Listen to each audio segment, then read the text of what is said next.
melihat dan juga menilik bagaimana kemudian perekonomian di Sulawesi Selatan pada tahun 2022. Tentunya kita akan flashback sedikit. Kita juga tidak boleh mengatakan COVID ini sebagai ancaman kalau saya. Bahkan menurut saya adalah peluang, ya. Dan memang terbukti, ya, para pelaku ekonomi mulai dari pemerintah, terutama pengusaha, masyarakat pun itu mencari format baru bagaimana mengantisipasi kondisi ini sehingga mereka bisa keluar.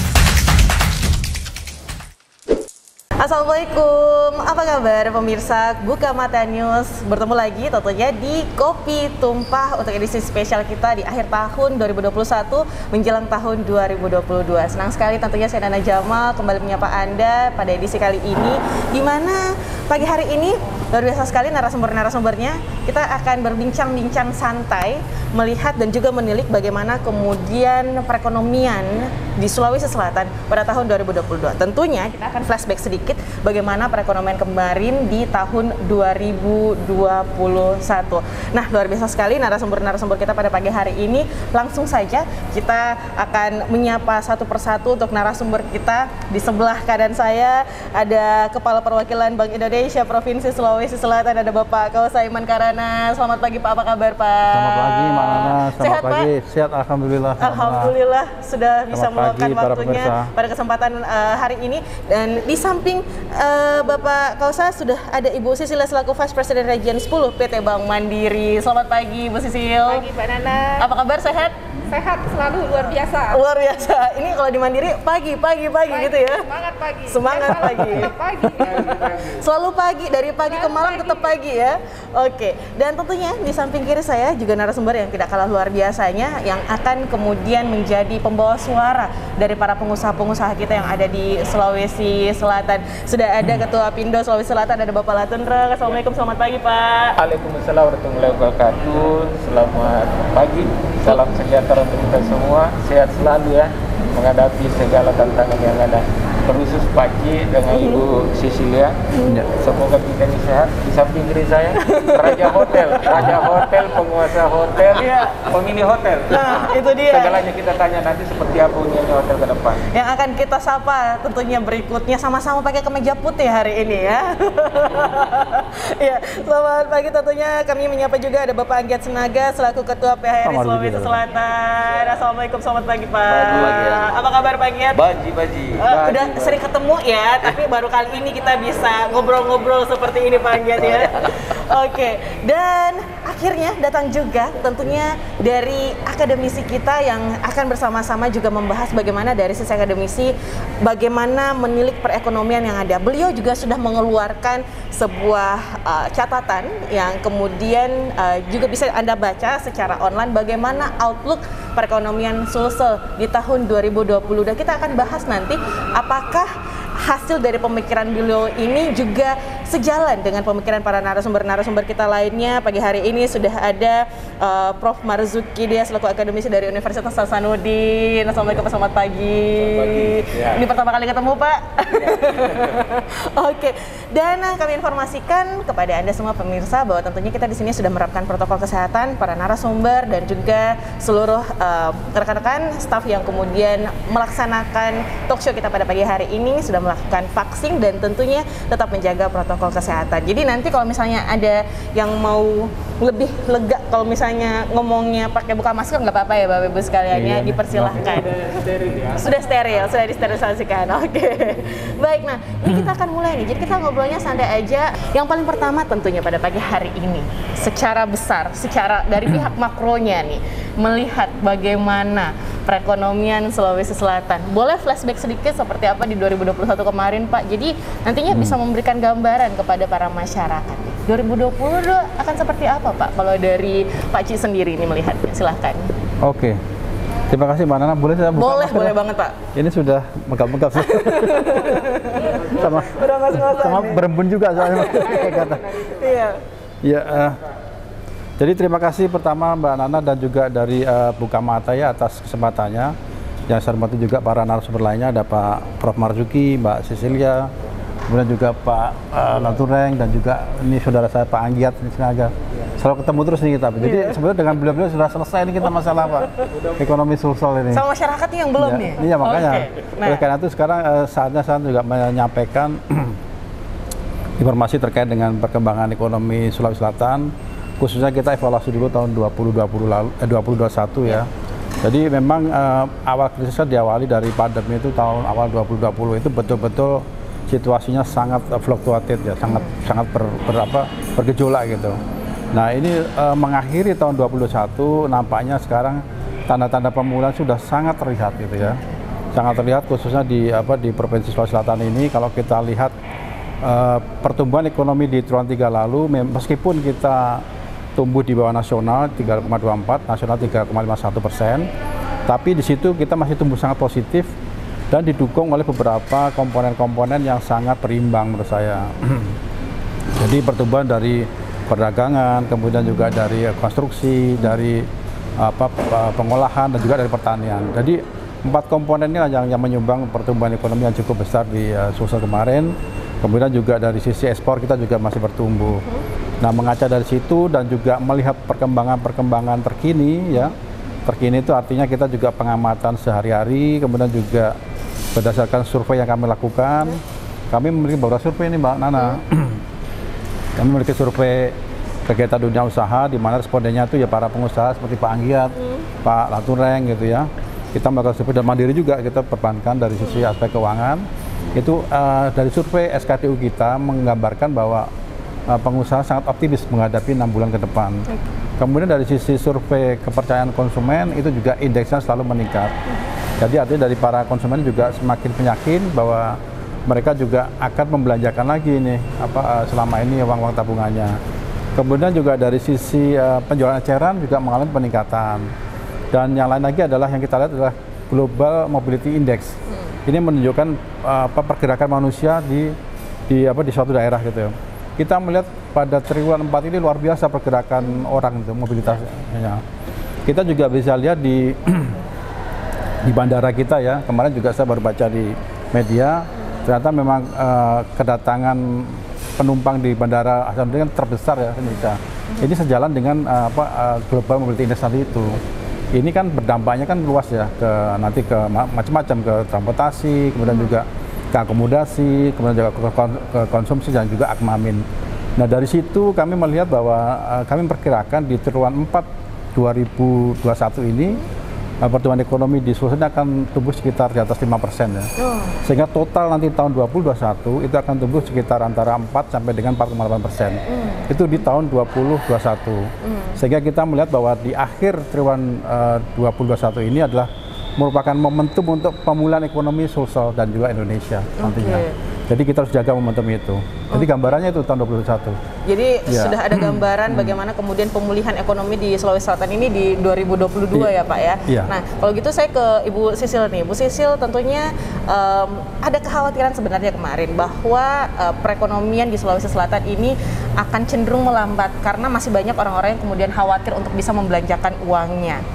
Kemudian mereka enggan untuk menarik uang dan membelanjakannya. Nah, seperti apa nih Bu dari Mandirinya sendiri? Ya, memang sih kalau dari sisi perbankan kami sendiri sih secara tadi yang Mbak Nana sebutkan bahwa nasabah enggan menarik dana itu memang ada benarnya juga ya. Karena memang beberapa sektor industri itu mereka masih terdampak juga. Namun secara keseluruhan pun kalau kita lihat dari sisi pertumbuhan kredit dari sektor perbankan kita dibandingkan tahun 2020 itu sudah cukup bagus ya. Kita sudah hampir belum 2 digit tapi hampir mendekati 2 digit pertumbuhan di 2021 ini. Jadi kalau misalnya kita berkaca dari pertumbuhan dana yang ada, kemudian pertumbuhan kredit yang ada, kita juga tetap optimis ya, terutama kami Bank Mandiri Region 10 ini kita juga membawahi bukan Sulawesi Selatan saja tapi Sulawesi dan Maluku gitu. Jadi ada 8 provinsi dan kalau kita lihat dari situ pertumbuhan kreditnya itu cukup bagus banget, bahkan dengan kualitas kredit NPL pun yang sudah mulai cukup terjaga sih. Jadi kalau kita lihat ya mungkin akibat dari restrukturisasi kebijakan dari pemerintah itu sudah mulai memberikan banyak dampak manfaat ya buat debitur-debitur kita, dan didukung juga dengan pemulihan ekonomi, sehingga dari kualitas NPL juga sudah mulai bagus gitu. Itu dari sisi perbankan. Jadi sudah ada hal-hal yang kemudian dilakukan dari pihak banknya sendiri ini untuk juga bagaimana menarik minat dari para nasabah sendiri untuk bisa tetap aktif menggunakan in-out dari banknya itu sendiri? Kalau misalnya dengan kondisi pandemi seperti ini ya, kita Mandiri memang kita menyesuaikan juga ya dengan gaya dan ya kalau kita bisa bilang new normal ya. Kan sekarang kita bisa lihat juga banyak sekali transaksi-transaksi yang mulai beralih ke digital. Dan mungkin ini juga bagi pengusaha-pengusaha, mereka juga harus mulai menyesuaikan diri juga, bahwa mereka harus memanfaatkan juga nih perkembangan teknologi yang ada. Dari sisi perbankan kami sendiri juga kita bisa lihat secara tren transaksi pun 96-98% sudah mulai bergeser. Dari yang tadinya banyak dilakukan di transaksi secara offline melalui banking, datang ke cabang secara langsung, ini 96-98% bergeser ke arah transaksi e-channel. Ya, makanya kita Mandiri di 2 Oktober kemarin pada saat ulang tahun Mandiri, kita juga meluncurkan 2 aplikasi terbarunya Bank Mandiri secara digital, ya, New Livin by Mandiri untuk nasabah yang individual, dan juga ada Kopra, itu merupakan super platformnya Bank Mandiri yang kita khususkan untuk nasabah-nasabah perusahaan kita. Gitu, sehingga bisa memberikan layanan yang lebih maksimal lagi buat nasabah-nasabah Bank Mandiri. Digitalisasi yang kemudian dihadapi oleh masyarakat di seluruh dunia, utamanya di Indonesia dan juga di Sulawesi Selatan, untuk bisa beradaptasi di masa-masa pandemi kemarin. Nah, ini juga tentunya mendorong pengusaha untuk lebih kreatif. Konsumennya kreatif, berarti pengusahanya harus lebih kreatif nih. Nah, gimana nih Pak Lotendo? Harus lebih cerdas ya, bagaimana untuk melihat konsumen, kebutuhan dan juga keinginan mereka. Ya, baik, makasih Mbak Nana, buka mata news ya atas kegiatan hari ini. Kami sangat bangga sudah diundang dalam rangka memberikan perspektif baik kondisi 2021 maupun menelisik potensi ekonomi 2002. Apindo adalah Asosiasi Pengusaha Indonesia yang multisektor, ya seluruh sektor ada, karena di Undang-Undang 13 diberi amanah oleh negara agar melindungi Indonesia dalam hubungan industrial dan investasi. Nah, memang tepat apa yang diceritakan tadi Pak Ci, Bank Indonesia, bahwa dari kuartal ke kuartal ada pertumbuhan yang begitu baik. Rata-rata kalau saya melihat pandangan Pak Prof. Marzuki itu adalah overhaul ya, ekonomi kita tumbuh dengan baik, walaupun sebenarnya ada beberapa fluktuasi yang terjadi di setiap kuartal. Contohnya di kuartal ketiga kemarin, pada saat saya dengan pemerintah provinsi menentukan upah minimum, kita menggunakan 2,52%. Padahal di kuartal kedua itu, yang mestinya 7,66, ya terjadi karena adanya pengenaan PPKM, adanya protokol kesehatan diperketat 2 minggu berturut-turut. Nah, di situ betul-betul tergerus lagi dari kegiatan kita. Yang kedua, kejadian 2021 tentu dunia usaha tetap bersemangat, karena kita ini apa disampaikan Bu Sisilia tadi, kondisi investasi kami selalu kita sama-sama dengan perbankan, adanya restrukturisasi yang berlanjut, yang kami dari Apindo selalu minta pemerintah agar diperpanjang. Hanya mungkin ke depan ya, berkaca di 2021 khususnya Pak Ci dengan saudara kembarnya OJK, ini jangan nanti di saat pemulihan ekonomi, kondisi new normal, teman-teman perbankan nanti tidak memiliki regulasi sehingga di ujung nanti tagihan yang terlalu keras. Hanya kami ini masih belum sehat, terus ditekan berbagai karena tidak salah perbankan. Regulasi itu penting agar nanti ketika 1 tahun pertama seperti apa dirawat nasabah. Karena yang menilai juga OJK dengan perbankan terhadap kondisi perbankan.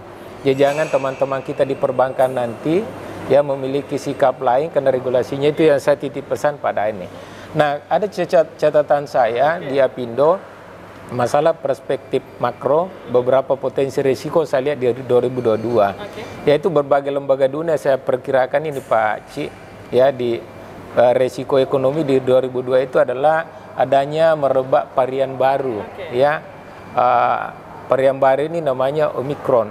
Nah, kita lihat perlambatan pertumbuhan ekonomi Cina dan Amerika Serikat ini akan nanti kita juga tentu harus mitigasi permasalahan di situ. Kemudian yang kedua, potensi inflasi di berbagai negara meningkat juga kelihatan ini. Mungkin apakah dari 2021 itu dengan kondisi yang terus-menerus mendera sehingga kondisi itu terjadi. Kemudian gangguan saya lihat Pak Ci, ini itu rantai pasokan dunia. Ini mau tidak mau tidak bisa kita bicara Makassar, Sulawesi Selatan, nasional. Tapi dunia usaha selalu melihat.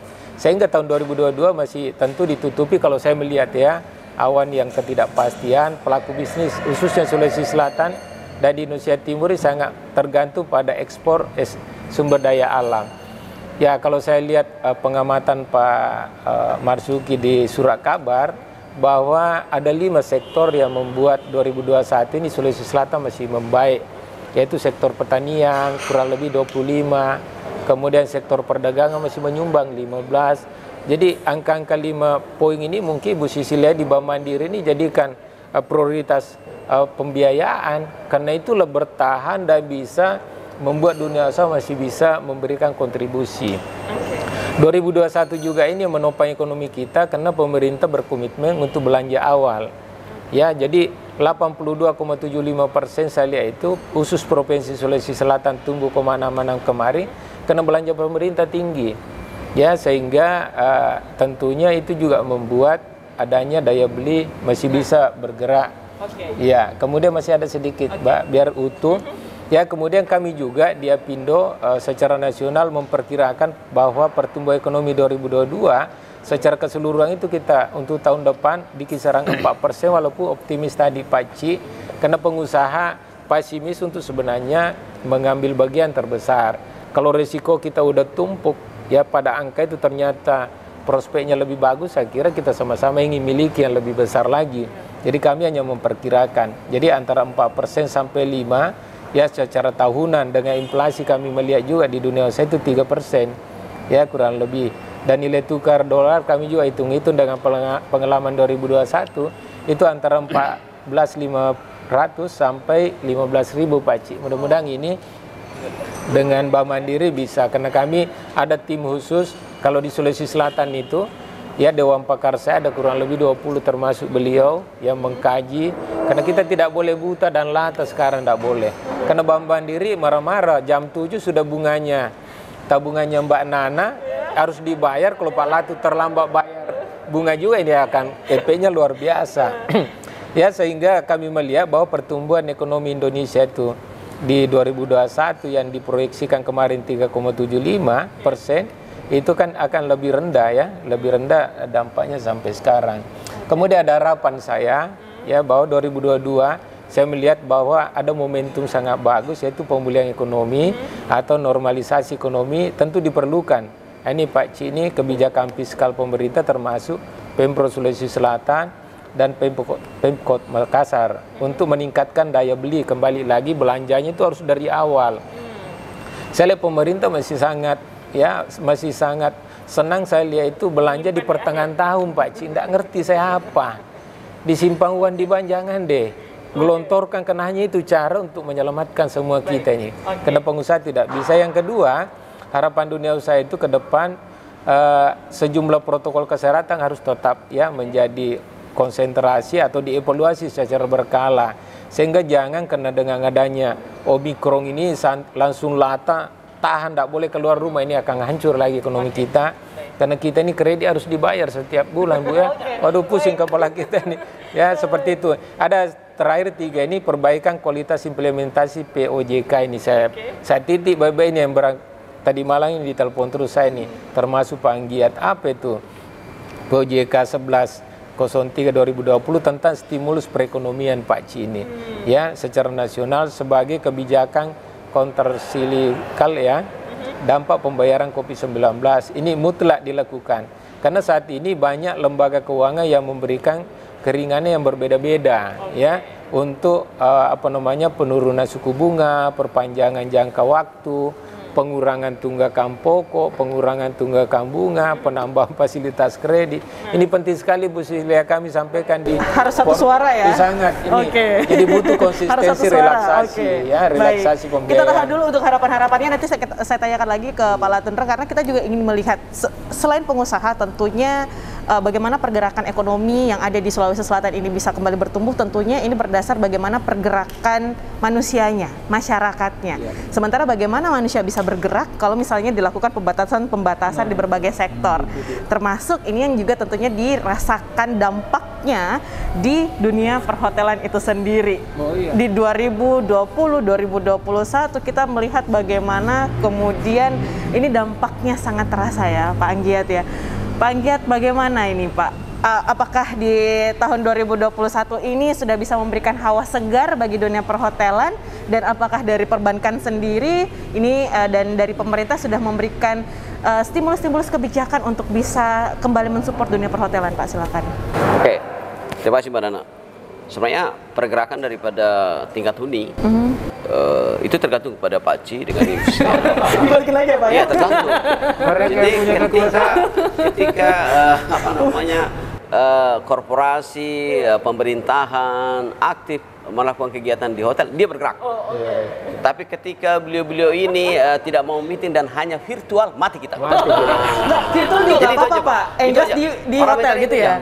Jadi semakin beliau-beliau ini rajin membuat kegiatan secara di hotel offline, okupansi bergerak. Tetapi kalau beliau senang di mejanya dengan virtual, mati kita. Mati kita. Nah sekarang kita nggak usah lihat di 2020, sudah berlalu Mi. Ya, 2021 hampir berlalu. 2 hari lagi. Akan tetapi parameter di kuartal terakhir ini menjadi sebuah hal yang sangat memberi harapan baru di 2022. Ya, kalau di bawah September itu kan tingkat huni di Makassar itu sudah saat itu masih mari-mari poso. Saya nggak tahu Pak Ci tahu gitu mari-mari poso. Mari-mari poso itu tuh tarik nafas sejenak ya Pak ya. Tarik nafas sejenak. Mau hidup juga tidak bisa juga. Tidak lega juga gitu ya. Jadi gitu kan. Untuk Ketua Pindo sering buat acara. Jadi pengusaha sibuk acara ya Pak ya. Punya center bela. Ini kode-kodenya nih. Ini kita nanti bahas tersendiri center bela. Yang di center bela ini apa nih? Menarik ini. Jadi memang udah mulai bergerak ini. Kalau kemarin ini kan Januari sampai Agustus itu kan okupansi rata-rata 25-30. 25-30 nggak bisa, banyak hal yang bisa kita lakukan.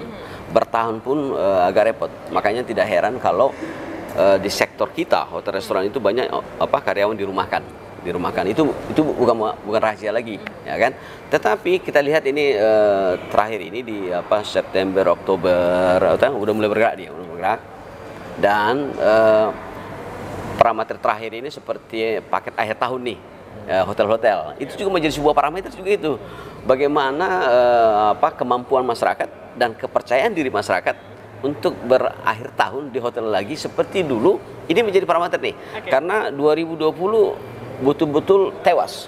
Tapi setahu saya walaupun ada penawaran paket akhir tahun dari hotel, tapi dari pemerintah sendiri melarang untuk melakukan aktivitas tahun baru nih. Gimana Pak? Saya pikir kebijakan pemerintah sekarang itu relatif dimengerti lah.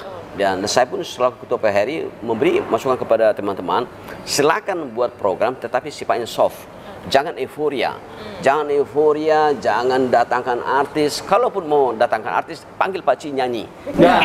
Langsung rame ya. Rame, kalau Pak Ci nyanyi pasti booking kamar. Pasti booking kamar kan. Jadi buat yang soft. Definisi soft itu adalah saya harap teman-teman para general manager memahami. Jangan ada euforia. Jadi normatif saja, tetapi paket kita ujungnya kan paket kita terjual atau tidak. Ya, bukan berarti euforianya, tetapi terjual atau tidak. Ini saya lihat 2021 akhir ini agak berbeda jauh dengan 2020. Menjadi sebuah hal yang sangat menjanjikan saya lihat nih. Jadi 2022 saya pikir Pak Ci dan Pak Prof Marzuki, 2022 ini akan terjadi nanti travel bubble karena hampir 2 tahun kodong di rumah aja gitu ya kan? Terbelenggu industri ya. Lihat layar aja ya Pak ya? Itu hanya virtual lagi. Nah, 2022 saya khawatir kalau ini terkontrol ini seperti virus seperti yang disampaikan Pak Ketua tadi, terkontrol ini dan akhir 2021 ini tidak ada pertumbuhan yang sangat memberi khawatir. 2022 adalah travel bubble akan banyak dan kita industri telah siap dalam konteks bagaimana itu prokes, definisi prokes, bagaimana itu yang sering didengungkan oleh Pak Menteri Sandiaga Uno itu masalah CHSE itu kita semua udah punya sertifikat. Jadi satu hal juga Ibu Sislia dan Pak Ci, saya agak heran nih kita kemarin kita review seperti apa ini perjalanan 2022. Jadi Januari udah banyak bookingan dan grup. Artinya lebih jelas ini 2022 lebih jelas. Cuma jangan sampai Pak Wali langsung datangi Pak Jaki lagi gitu. Pelan-pelan dulu. Pelan-pelan supaya ketika ini bergerak baru bergerak. Ya, juga cari nafas dulu di kodong. Cari nafas dulu di kodong gitu. Jadi kalau saya lihat adalah 2022 insya Allah jauh lebih baik. Dan saya pikir 2022 ini Pak Ci, mungkin saya terlalu berlebihan. 2022 pasti bisa sama dengan sebelum pandemi. 2019. Ya, 2019. Walaupun ada varian-varian baru yang kemudian menjadi kekhawatiran masyarakat. Karena kita udah mulai terbiasa dan pemerintah mampu untuk mengendalikan, gitu loh. Ini jadi trust masyarakat itu ada dan trust masyarakat ke industri juga ada, gitu kan. Jadi jangan Mbak Nana selalu pesimis, optimisme. Dan beberapa parameter yang sudah jelas tadi. Dan tetap rajin juga event di hotel ya Pak ya? Ya, event. Itu kita dorong ini Bapeda. Kita bilang kepada Bapeda, tolong buat aturan dong itu, minta Pak Wali. Jangan lagi ada orang rapat di kantor. Silakan rapat di hotel-hotel. Supaya bergerak. Walaupun hybrid ya, hybrid. Oke, baik Pak. Ini mau istilah dibilang pikirannya adalah ini Panggiati ini terlalu subjektif. Padahal tidak. Karena kalau hotel restoran bergerak, ekonomi bergerak. Itu intinya. Itu intinya kita bisa pasar bergerak, bisa bayar petani bergerak. Tapi jangan salah Pak Giat, kami dari perbankan pun kita minta untuk mensupport Pak. Nanti kita tanyain lagi nih, karena tadi harapannya Pak Latun harus satu suara kebijakannya kan, beda-beda. Nanti kita kembali ke Pak Cik dong. Betul. Kita event sudah mulai hybrid Pak dan sudah mulai offline juga. Karena memang arahan dari pemerintah BUMN harus mendukung perekonomian pemerintah. Kita harus ini Pak Cik yang bisa mendrive itu semua. Oke, baik. Nah, tadi seperti yang kita bilang juga di awal bahwa percakapan ini dimulai bagaimana dari tulisan Prof. Marzuki di koran beberapa waktu lalu yang kemudian sudah melakukan penulisan terkait dengan outlook perekonomian di Sulawesi Selatan 2022. Kita tadi menerka-nerka apakah sejalan nih pemikirannya dengan narasumber lain, ternyata hampir sejalan ya Pak ya, meskipun selalu ada tapi dan tapi-tapinya.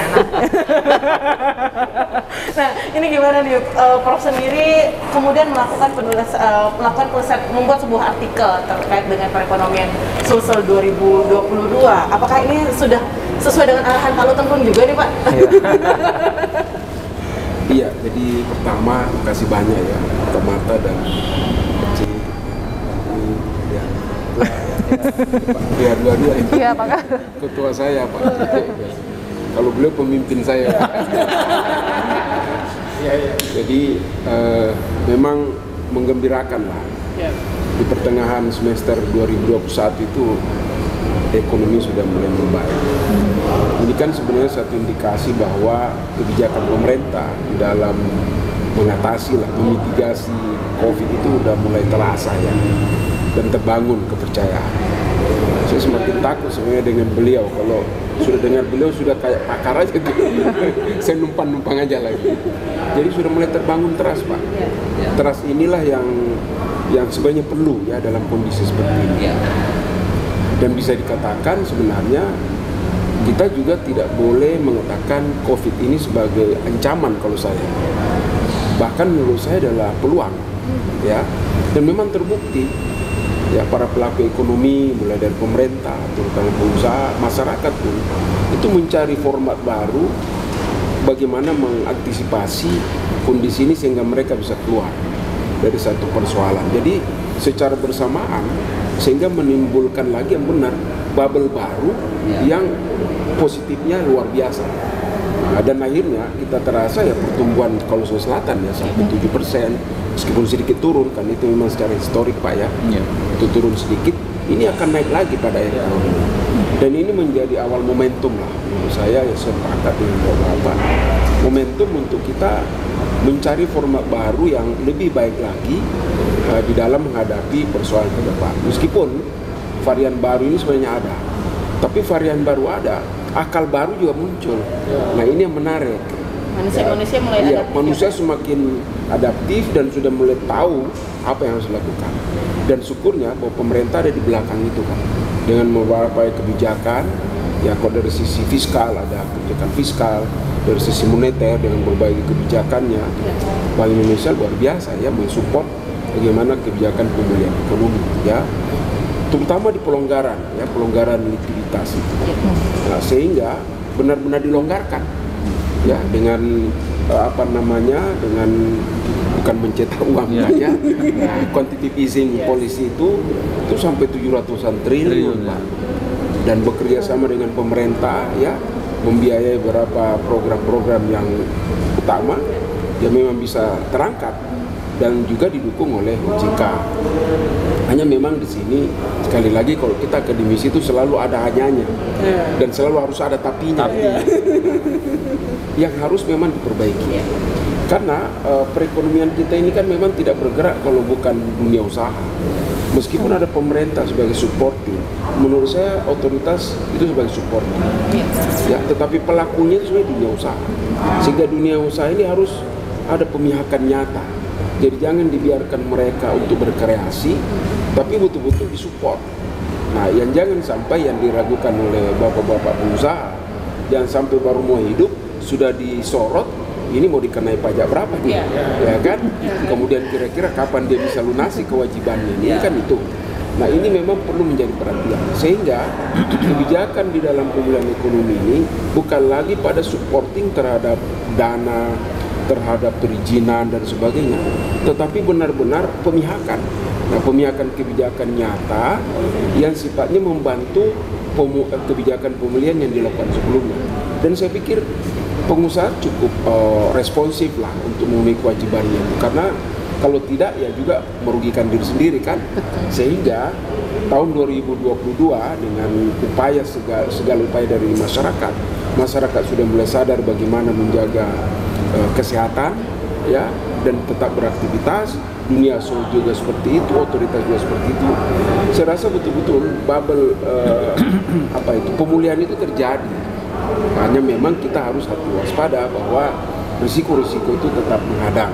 Nah sekarang yang paling perlu dipikirkan sebenarnya adalah di mana kata-kata kunci sektor yang harus di-drive yang melakukan pemulihan itu sebenarnya yang perlu digali ya.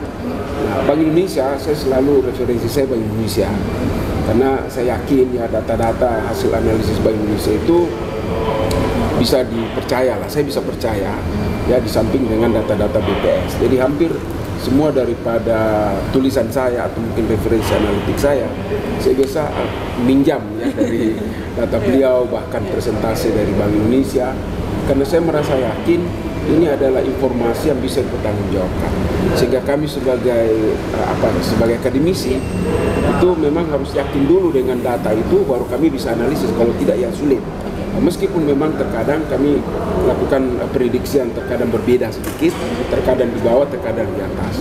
Tapi lebih banyak kita, kalau akademisi lebih banyak di bawah sedikit. Ya, untuk menjaga gap, karena kalau otoritas harus optimis Pak, kalau kita sedikit tidak optimis, kurang. Jadi nanti akan ada ekspektasi sehingga ya kan? selalu ada ruang-ruang kita untuk mendorong apa yang harus diusulkan, diberi saran, sehingga para pelaku, terutama perbankan, pemerintah ya, dan terutama pemerintah daerah, apa yang harus dilakukan untuk mendorong itu. Nah, tahun 2022 tahun prospek lah. Kenapa? Karena ada beberapa sektor ekonomi yang bisa dikatakan itu akan berlanjut dari sektor ekonomi yang tumbuh secara konvensional. ke depan ada sektor ekonomi yang tumbuh selalu melalui pembaharuan, ya, karena adanya penemuan ya digitalisasi itu. Nah, digitalisasi ini sebenarnya satu media yang sebenarnya lahir karena adanya masalah. Dan masalah itu akhirnya lahirlah digitalisasi yang menciptakan satu peluang baru dalam perekonomian. Salah satu sebenarnya Zoom itu dari perspektif beliau itu merugikan.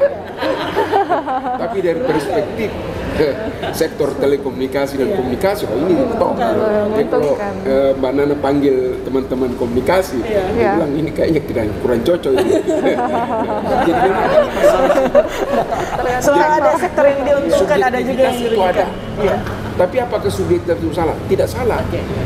Karena dengan subjektif itu mereka ingin bersaing untuk menciptakan peluangnya sendiri. Nah, itu yang kita selalu harapkan. Sehingga sektor-sektor yang menarik di Sulawesi Selatan ini adalah bagaimana mendigitalisasi sektor potensi pertanian. Pertanian ini luar biasa. 7%, hampir 22-23% Pak ya, share-nya dalam menyelamatkan 2020 kemarin. Hampir 20-23% Pak ya. Pertumbuhan paling tinggi untuk di kuartal yang lalu Pak ya. Dan kuartal ini kemungkinan lagi karena mau tahun baru, orang banyak makan, restoran sudah mulai terbuka, ya orang sudah mulai keluar untuk cari makan. Sebenarnya semakin krisis kebutuhan produk-produk pertanian, apakah melalui beli langsung konven atau melalui digitalisasi, itu akan tumbuh, ya. Dan akhirnya mengakibatkan apa? Ya tentu perdagangan juga meningkat kan. Nah, perdagangan sekarang di backup oleh digitalisasi juga. Nah, alhamdulillah, misalnya BI itu sangat support terhadap proses digitalisasi dan beberapa produk ya, dengan misalnya Kris ya, sudah hampir 400-an ribu ya merchant. Jadi hampir di Makassar ini sampai 110% Pak ya. Di Makassar itu per UKM itu menggunakan alat pembayaran Kris itu. Jadi secara Sulsel 44% Pak. UKM sudah menggunakan. Itu 2018 ya Pak ya awalnya ya? 2017. Awalnya. Jadi sekarang udah 2020 itu udah mulai ini ya Pak ya? Sudah aktif sekali. Artinya digitalisasi bukan mainan lagi per individu, tapi sudah mainan bisnis. Yang menarik pelakunya adalah UMKM. Nah, kita tahu basis ekonomi kita UMKM. Nah, UMKM mana ini yang harus kita drive melalui support dari pembiayaan misalnya dari perbankan. Ada dana pemerintah KUR misalnya kan, oleh Bank Himbara, kemudian Bank BPD, itu menjadi unggulan. Nah, sehingga kita bisa lihat share daripada kredit yang disalurkan untuk mendorong sektor-sektor UMKM itu, untuk di sektor kecil itu sudah meningkat tajam Pak Cid ya. Sudah sekarang itu rata-rata hampir 30%, mungkin 30% lebih untuk di Sulawesi Selatan share-nya. Nah, hanya memang kita lihat itu lebih banyak masuk ke sektor yang belum masih perdagangan. Tetapi saya juga termasuk orang yang berpikir kita jangan latah juga bahwa bank yang menyalurkan kredit konsumsi itu dikurangi. Tidak begitu.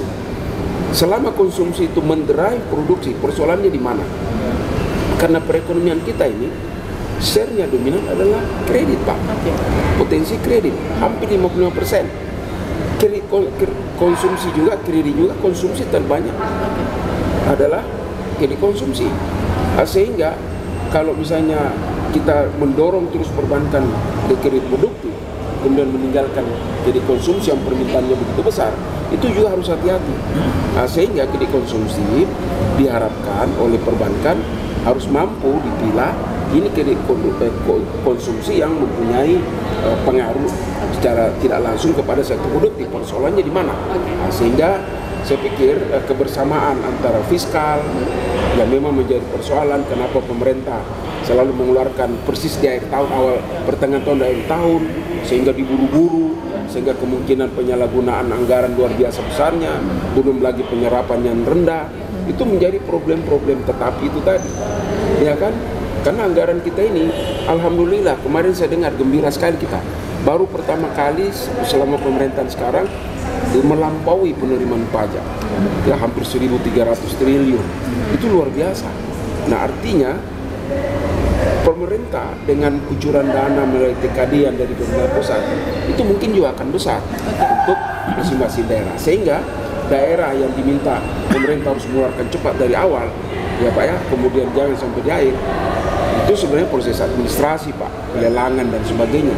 Berarti masih ada persoalan-persoalan yang tidak tersinkronisasi, yang tidak matching. Di satu sisi ada dana, katanya pemerintah, dana banyak sekali kok, tapi kok tidak terberdayakan. Nah berarti ini persoalan-persoalan administrasi yang ada di lingkungan Pemda. Kenapa bisa terjadi pelelangan lambat, sehingga pengusaha tidak bisa bergerak cepat. Sehingga saya pikir ini persoalan-persoalan yang harus menjadi risiko, harus kita pikir terus ya, bahwa kita sebagai masyarakat, sebagai sebagai orang yang tidak langsung itu harus selalu berusaha kritis. Harus berusaha kritis. Seperti kami sebagai akademisi Pak, harus kritis. Tetapi kritis itu harus berdasar pada data dan berdasar pada kerangka berpikir.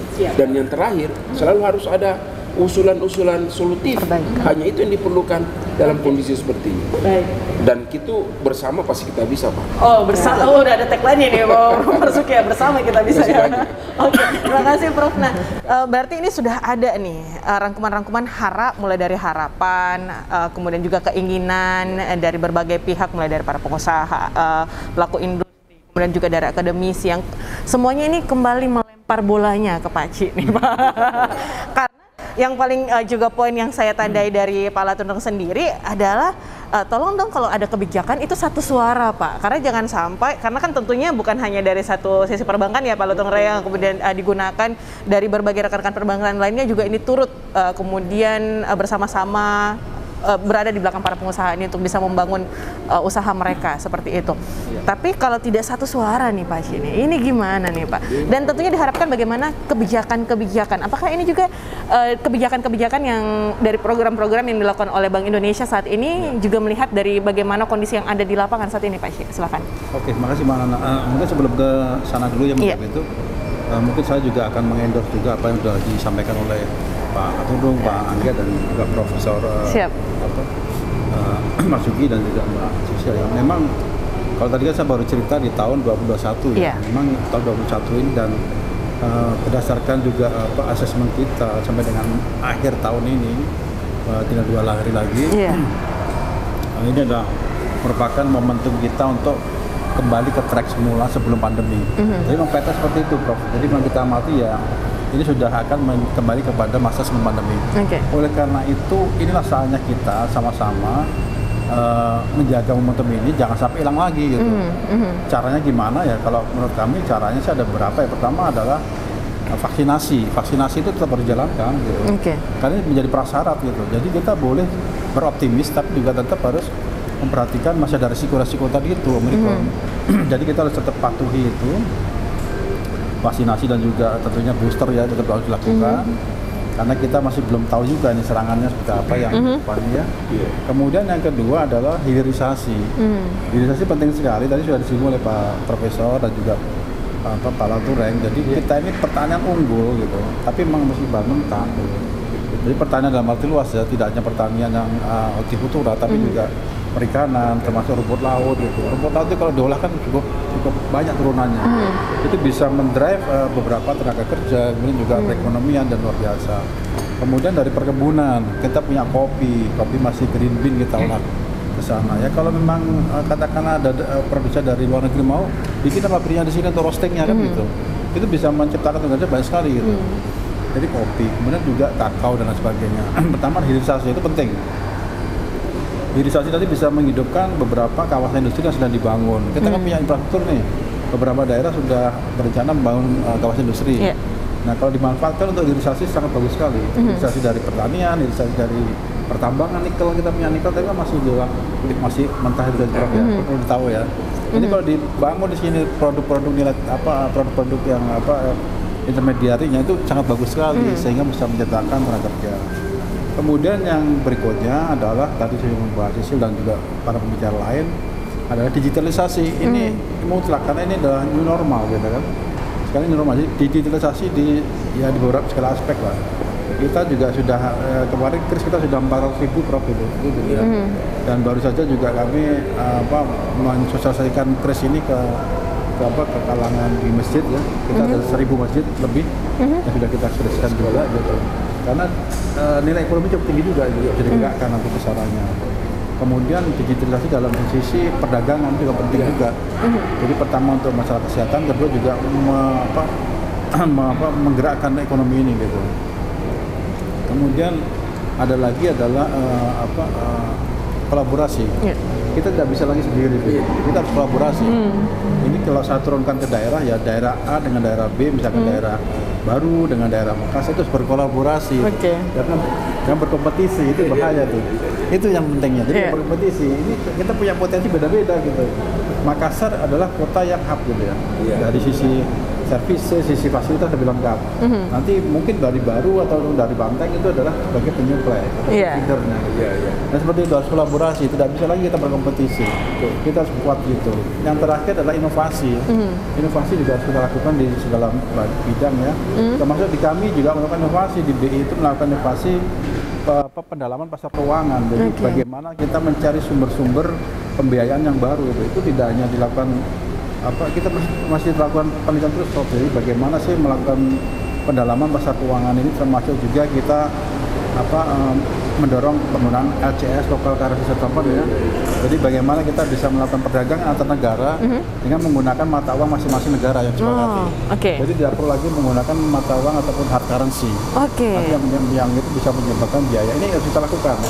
Jadi tetap bisa menggunakan rupiah. Iya, seperti itu. Jadi yang sudah kita lakukan bersama adalah dengan Malaysia, dengan Thailand, dengan Jepang dan dengan Cina. Jadi kalau kita melakukan perdagangan dengan Jepang, itu bisa kita menggunakan mata uang Jepang ataupun rupiah, tergantung kesepakatan. Kebetulan saya juga melakukan proses itu waktu di Jepang kemarin itu. Jadi seperti itu. Cina juga sekarang sudah, kemudian Thailand juga sudah. Jadi ini kita berinovasi terus itu bagaimana dengan kondisi new normal ini seperti itu ya. Termasuk juga kita juga melakukan beberapa pendekatan atau mendorong sekuritisasi aset gitu. Jadi misalkan tagihan itu bisa juga nanti dijadikan agunan gitu. Perbankan inovasi juga penting. Itu dari situ. Nah kemudian bagaimana sih kebijakan Bank Indonesia dan juga pemerintah. Jadi sebetulnya saat ini di tim ekonomi Indonesia itu sangat kuat karena kita punya namanya tim forum KKSK ya.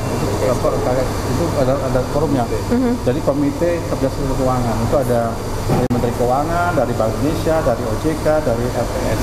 Jadi kita selalu rapat gitu. Jadi bagaimana sih kondisi keuangan di Indonesia ini, kemudian saling kerjasama di situ. Jadi sebenarnya sangat kuat. Jadi jangan khawatir dengan ekonomi.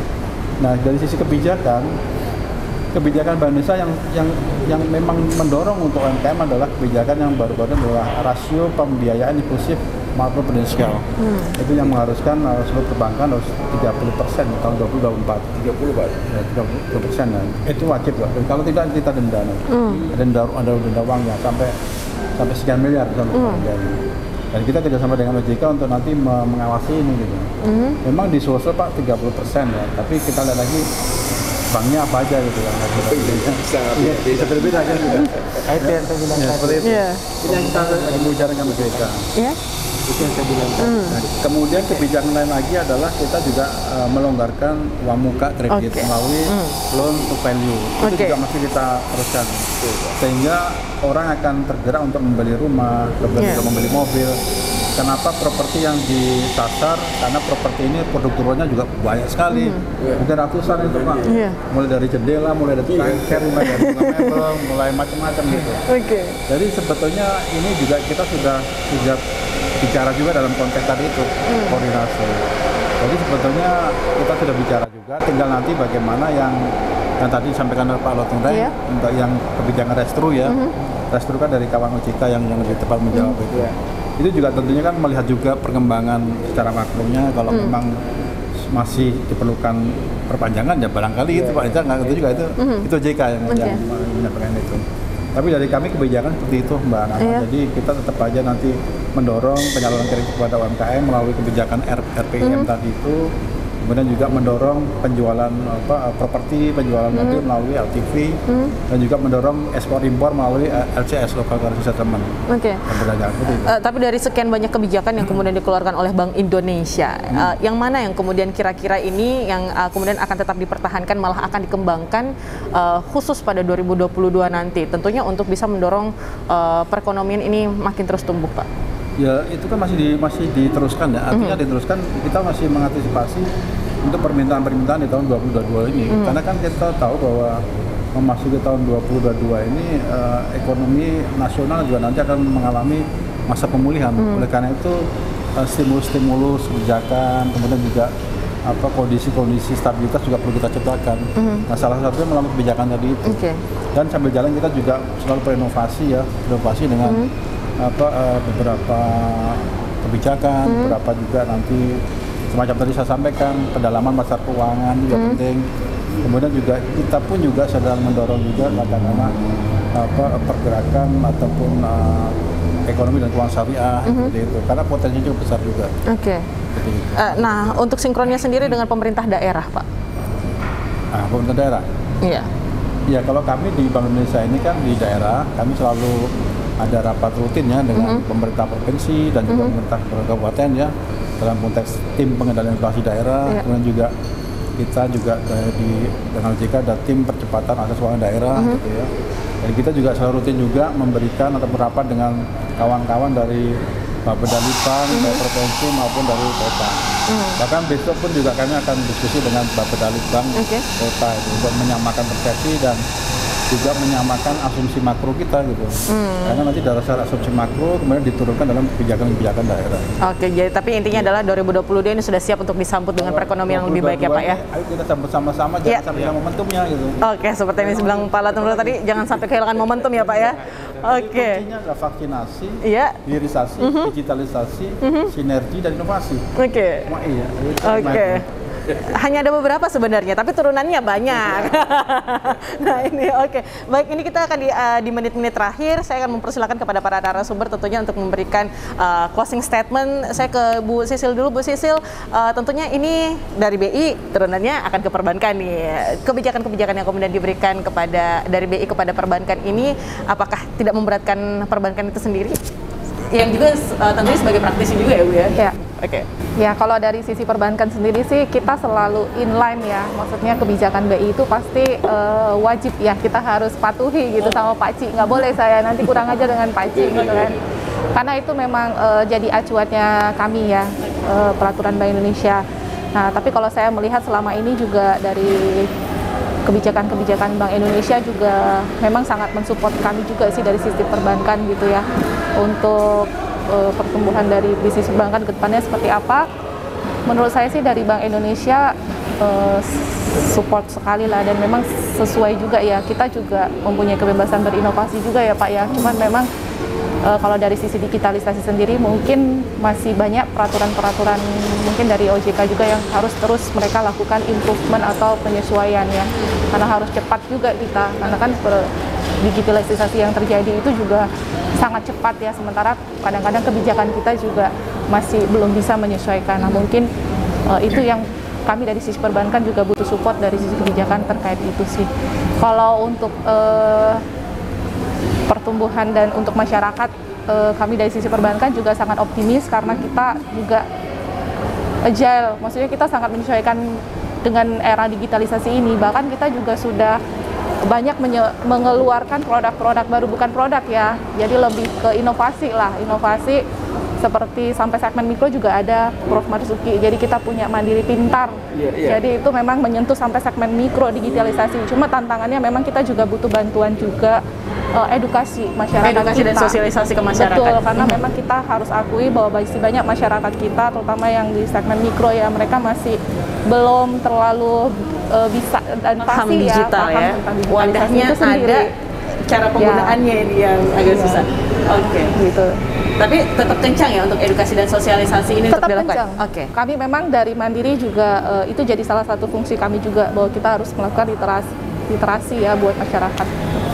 Tapi intinya adalah akhirnya nanti bahwa perbankan dan juga BI akan satu suara Pasti, untuk memberikan kita dukungan. satu suara. memberi Oke. dukungan. Satu Karena suara. ini Iya. nasabah kita adalah raja. Gitu. tanpa para Oke. pengusaha ini kita juga tidak mungkin bisa bertahan, Mbak Nana. Iya, seperti yang dikatakan Prof tadi ya, betul. bersama kita bisa ya Prof ya. harus. Oke, nah saya ke Pak Lutanung lagi, silahkan. Ya, baik. Saya ingin dulu, ya singkat. Saya ingin dulu state apa yang disampaikan Pak Ci tadi. Ujungnya nanti tentu sebenarnya saya harapkan dibuka mata news ini idealnya harus seluruh stakeholder ada sebenarnya di ujung tahun ini, Pak. Karena akan berdampak kalau Pak Ci berbicara hilirisasi itu komitmen otonomi daerah.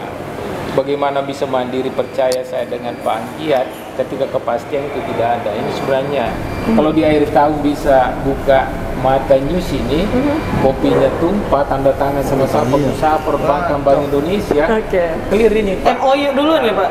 Saya ingin garis bawahi adanya Pak Prof Marsudi bahwa kalau pemerintah berpihak, bukan berpihak menganaktirikan lain, bukan. Iya. Bahwa pertumbuhan itu penting. Ya, negara sudah rasakan 2020-2021 tanpa ada pemasukan dari Indonesia tidak akan terisi fiskal kita. Jagalah misalnya 20-30% tapi konsisten. Ketika saya masuk hilirisasi itu bukan sehari loh. 5 tahun belum tentu Bank Mandiri percaya saya bahwa Pak Lati bisa selesaikan, ya nggak Pak Ci? Tentu didukung oleh regulasi Bank Indonesia. Tadi Pak Ci sudah sampaikan nilai tukar sudah mulai disederhanakan, rupiah, yen, apa dan lain, itu sangat bagus sekali. Tapi akan bisa terjadi kalau ekspor impor kami berjalan baik. Ini dampak ke situ. Ya makanya Pak Prof ini harus saya banyak bicara di sini karena semua sektor ada di saya. Kalau Panggia kan satu sektor. Kita rapat di situ selesai, happy dia, ya. Kalau saya banyak hal, termasuk tadi itu harapan saya, bagaimana ini ada satu undang-undang cipta lapangan kerja pemerintah dan pembuat undang-undang lainnya itu adalah DPR harus membereskan ini 2 tahun ini tidak boleh dipandang enteng loh. Undang-undang 13 membuat caru maru investasi dan bergeser semua ke Vietnam, ke Thailand ya Pak Cik. Nah undang-undang 11 ini udah mulai agak enak, dunia usaha udah bernapas. Undang-undang 13 dulu hari ini dipecat karyawannya Pak Anggiat, menang 5 tahun hari ini dibayar sampai 5 tahun dulu. Nah sekarang tidak seperti itu. Kemarin waktu dia mau demo nasional, dia demo di sini, ketika serikat pekerja pukul pintu keluar semua karyawan, tidak ada hukum yang kena. Undang-undang cipta lapangan kerja sudah diatur. Jadi investasi sudah mulai ada trust tadi itu muncul untuk berinvestasi. Nah idealnya barangkali ke depan paling enak kalau masih bisa buka matanya Mbak Nana ini. Kan masih ada 2 hari. Coba dudukkan stakeholder OJK tadi dengan Bank Indonesia kan. Coba kalau normal betul tahun depan regulasi di Bank Mandiri belum ada, nanti langsung lagi udah selesai nih sama tadi. Jangan kodon dulu, kita ini baru bangun, baru berproduksi. Pajak ya. Jangan bayar lunas dulu kredit kan gitu. Jadi retro. Nah olehnya itu saya berharap bahwa ya ke depan ada yang mengganjal kita itu otonomi daerah. Pusat pun tidak mampu mengatur daerah. Nah, sisi lain potensi kita Sulawesi Selatan sebenarnya berbicara Makassar itu hub. 12 provinsi ke timur makan siang malam. Tidur pun di Makassar tumbuh ekonominya loh. Ini mohon maaf, justru kalau ada semua yang mengganggu kita maka terhambat. Ya, ini logika sederhana. Karena orang timur ini logistik supply kita ini lancar, harus melalui Pelindo, udara, transportasi. Nah terakhir barangkali bahwa memang saya setuju Pak Prof Marsudi dengan Pak Ci, ada 3 hal penting, ada sinergi kita, kolaborasi, komunikasi penting sekali. Kalau ini tidak dibangun terus-menerus, pemikiran Mandiri dengan melihat prospek tadi itu tentu tidak sama kalau tidak bicara dengan kami. Mungkin pandangan Bank Mandiri itu bagus bagi kami, stylenya tidak cocok. Nah inilah kita harus berkomunikasi, berkolaborasi untuk bersinergi mewujudkan ini. Sehingga produktivitas kredit, produktivitas dunia usaha termasuk ya. Industri perhotelan itu bukan nomewan di sini ukurannya. Ya kemarin juga ketika teman-teman tanda tangan kontrak di luar negeri ada yang unik ini teman-teman saya lapor.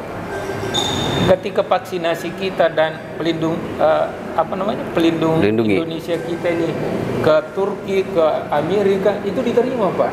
Pada saat kita pulang bagaimana caranya? Yang penting Anda harus transit dulu 10 hari. Harus bayar hotel, tidak boleh tidak 10 juta. Ini yang berbahaya bagi kita. Teman-teman saya investor itu Mas, waduh, malah tuh saya tinggal 10 hari seperti apa ini? Ini maaf, ini secara live saya sampaikan ini berbahaya pemerintah kalau betul-betul tidak seragam dari A ke B atau ke C melakukan satu kebijakan. Oke, baik, terima kasih. Nah, saya ke Pak Anggiat lagi. Sebenarnya tadi kalau misalnya masalah karantina, kita mau bahas itu, tapi mungkin di sektor lain ya Pak ya, di ini lain. Tapi yang kita pengen, yang ingin kita tanyakan juga ke Pak Anggiat bahwa sudah banyak kebijakan yang kemudian diberikan oleh pemerintah dan juga tentunya dari perbankan itu sendiri.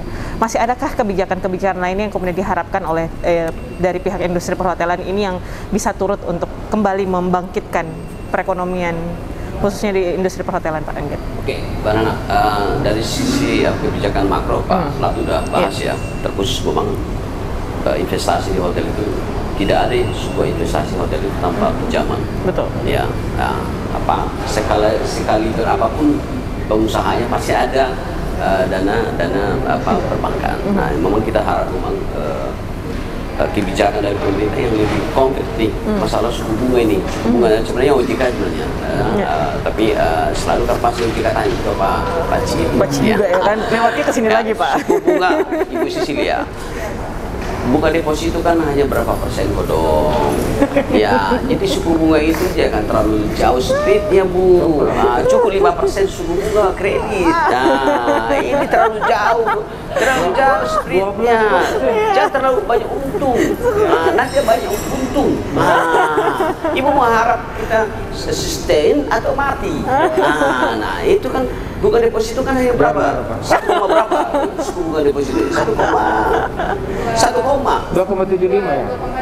Ya, spreadnya 2% aja, 5% aja Bu, suku bunganya, suku bunga kredit. Jangan 7, jangan 11, mati kita. Anggap dia operasional 3, 2 tambah 3, 7% aja deh. Sekarang 12. Sekarang 12 Pak. Sekarang 12. Pak Anggiat kayaknya harus pindah ke Mandiri. Tadi itu kayaknya bahas bunga yang di sebelah ya. Ini mulai panas ini. Mulai panas tapi durasi udah mau habis. Ini buka-buka buku nih. Paci buka-buka buku ini. Jadi Paci dengar dulu. Lainnya marketingnya. Susah. Tapi kayaknya bunga yang dibahas yang di sebelah ya. Oke. Ini makro-makro aja sudah mulai buka. Oke. Industri. Oke. Gitu. Oh ya. Oke.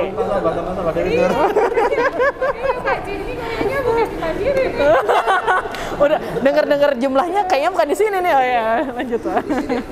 Apakah itu salah satu keunggulan daripada Mandiri itu kemarin kan dari sisi program Horeca itu. Ya.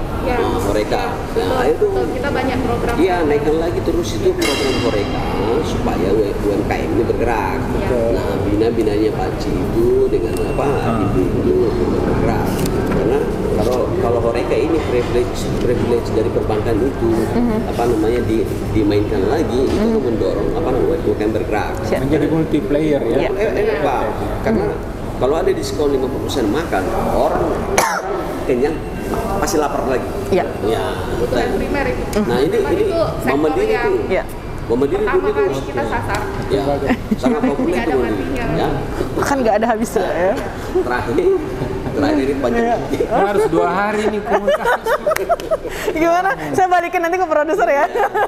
Tadi sempat sebutnya tadi. Ya. Oke. Terakhir buat masyarakat, jangan takut-takut lagi menggunakan fasilitas hotel restoran. Mantap, masuk. Tetap masuk. Prokes sudah menjadi sebuah syarat mutlak bagi kami mengoperasikan. Iya. Yang kedua, sertifikat yang sudah dilabilisasi oleh Kementerian CAIC, rata-rata hotel restoran sudah punya. Jadi jangan takut. Mari kita weekend, mari kita akhir tahun bersama hotel-hotel restoran. Oke. Nggak apa-apa Pak, nggak apa-apa Pak. Promosi aja semuanya di sini boleh Pak. boleh. Promosi aja Pak di sini nggak apa-apa Pak. Nanti untuk kerjasamanya boleh langsung ini ya Pak ya. Oke, terakhir. Saya terakhir ke Prof. Prof, ini luar biasa kalau kita berbicara masalah ekonomi ya. Yang walaupun kemarin kita mengira bahwa masyarakat ketakutannya akan berkepanjangan, tapi ternyata makin kesini namanya manusia sangat adaptif, dan bisa kita lihat bagaimana kemudian baru setahun kita lewati 2 tahun ya, 2 tahun, tapi di 1 tahun terakhir dari 2021 ini akhirnya ya kata Pak Angget bisa mari-mari poso gitu Pak. Boleh silahkan closing statementnya. Ya, jadi pandemi ini selalu saya katakan peluang, bukan lagi ancaman. Beruntung bahwa support dari kebijakan pemerintah di sisi kesehatan, di sisi keuangan, ya, di sisi regulasi itu ada. Nah, kemudian masyarakat memanfaatkan ini kelihatannya, terutama pelaku usaha, itu sudah mulai terbangun kepercayaan. Tapi terbangun kepercayaan ini memang harus di maintenance. Tidak boleh hanya seakan-akan mencari pencitraan saja, tetapi harus dijaga. Nah, untuk menjaga itu berarti berapa kebijakan pemihakan itu harus ada. Nah, kebijakan pemihakan itu memang harus menyentuh basis-basis ekonomi mikro, karena inilah yang menentukan basis makro. Nah, basis mikro itu berarti masuk ke sektoral kan. Nah, karena sektoral ini akan berkaitan dengan dunia usaha, ya Pak ya. Karena dari sisi fiskal misalnya, itu terlalu banyak menyentuh ketataran bagaimana anggaran disupport. Tetapi anggaran ini kalau tidak dimanfaatkan, itu akan sia-sia. Dia harus menyentuh sektor ekonomi yang memang menjadi basis. Nah, sektor ekonomi basis itulah perlu ada pemetaan kan. Nah, pemetaan ekonomi ini saya bersyukur sekali ada di TPAKD, ada BI, ada OJK. Itu kalau di Sulawesi Selatan Pak, dari 24 kota itu sudah ada sektor unggulan mikronya yang menjadi target-target yang harus di-drive. Oleh siapa? Terutama oleh perbankan. Misalnya Mandiri sudah punya wilayah kerja itu. Di Sulawesi Selatan ini ada 6 kira-kira bank Pak, ya. Ada Bank Mandiri dan lain-lainnya. Misalnya seperti Bank Mandiri itu targetnya Pare-Pare, Bone, Pasangkayu dan sebagainya. Itu ada sektor ekonomi yang berbasis pariwisata, ada berbasis sektor pertanian unggulan, ya. Jadi dengan kerjasama yang disebut tadi oleh Pak C, itu sudah terbangun koordinasi yang sudah semakin kuat. Nah, hanya menjadi masalah itu adalah bagaimana implementasi di lapangan. Ini menjadi persoalan. Dalam konsep bagus, kita sudah punya peluang, tetapi dalam implementasi ini terkadang masih terganjal. Di mana ganjalannya? Itu ada di ganjalannya, taruhlah kok dari sisi proyek pemerintah, itu adalah di tataran OPD yang belum mampu menafsir dengan cepat bagaimana ini bisa dilangsungkan. Karena anggaran dari pemerintah banyak sekali. Bahkan dari tahun ini ada silpa yang luar biasa. Itu indikator apa? Itu indikator bahwa tidak efektifnya di dalam proses perencanaan dan implementasi. Nah, kemudian dari sisi keuangan ya, dari likuiditas perbankan. Pertumbuhan kita akhir itu ya antara 2 dan berapa ya, kok nggak salah di sini sekarang 2 lebih. Nah, padahal deposita ini simpanan cukup lah. Ya meskipun LDR kita masih 115 Bu ya, berarti kredit masih lebih banyak daripada simpanan. Itu artinya bahwa sebenarnya perbankan kita itu cukup aktif untuk membiayai. Hanya persoalan sekarang pembiayaan itu ke sektor mana. Nah, ini setiap bank tentu punya strategi bisnis kan. Nah, mungkin Pak Angget perlu berkomunikasi sama Mandiri. Siapa tahu ada negosiasi harga kan? Karena suku bunga itu adalah permainan komunikasi aja Pak. Permainan bisnis ini bukan. Komunikasi. Itu kayaknya bisa kita lanjutin. Iya. Jadi kemudian yang saya kira bahwa betul Pak, kepercayaan pemerintah, kepercayaan masyarakat terhadap pemerintah itu harus dijaga, ya, terutama di dunia usaha harus di maintenance. Kalau tidak itu sulit sekali. Sehingga kegiatan-kegiatan koordinasi, sinergi, terutama kolaborasi, karena masuk kolaborasi itu action, bukan lagi sinergi dalam ketemu-ketemu komunikasi itu tidak cukup, tapi kolaborasi inilah yang melahirkan program-program kerja dari masing-masing pihak untuk bisa bersama diselesaikan. Perbankan menurut saya dari sisi TPAKD sudah jelas. Bank Mandiri, BRI misalnya atau BTN apa itu sudah clear Pak. Bank Sulselbar sudah jelas. Sektornya sudah jelas. Hanya bagaimana merealisasikan di lapangan. Karena belum tentu apa yang kita tetapkan di sini di daerah itu sudah menganggap itu sebagai suatu kebijakan yang menjadi unggulan mereka. Itu unggulan di sisi perencanaan konsep, tapi di lapangan belum tentu karena belum didukung oleh kesiapan regulasi, infrastruktur dan kesiapan masyarakat. Jadi memang basis memperbaiki ke depan adalah basis mikro untuk menuju makro. Jadi jangan lagi kita berhayal bercerita di langit tentang makro, kita harus masuk ke bumi untuk menggerakkan sektor ekonomi. Itu aja kira-kira kata kunci dari saya. Terima kasih banyak kepada seluruh narasumber kita pada pagi hari ini, luar biasa. Semoga nanti dari Bukalapak News ini siap untuk bisa mewadahi kembali, untuk bisa kembali mengundang, bahkan untuk menambah sektor-sektor lainnya, mungkin dari pemerintah juga untuk bisa langsung memberikan seperti apa sih, melihat seperti apa, kemudian melihat sudah ada kebijakan dari sisi perbankan, dan tentunya ini sangat membantu untuk bisa mensuplai kebutuhan dari baik itu dari industri makro dan juga tentunya dari mikronya itu sendiri, yang seperti yang disampaikan oleh Prof. Marzuki, bersama kita bisa. Kalau makronya aja yang kemudian dibesarkan tapi mikronya tidak diperhatikan, ini tentunya akan sulit ya Prof ya. Baik, sekali lagi terima kasih, semoga ini bisa didapat kesimpulannya sendiri oleh para penonton dan masyarakat dari Bukalapak News yang menyaksikan Kopi Tumpah untuk edisi hari ini, dan terima kasih tentunya Anda juga sudah berpartisipasi bersama kami. Sampai jumpa di episode-episode lainnya. Saya Nana Jamal pamit undur diri. Wassalamualaikum, sampai jumpa, salam kita pada salama.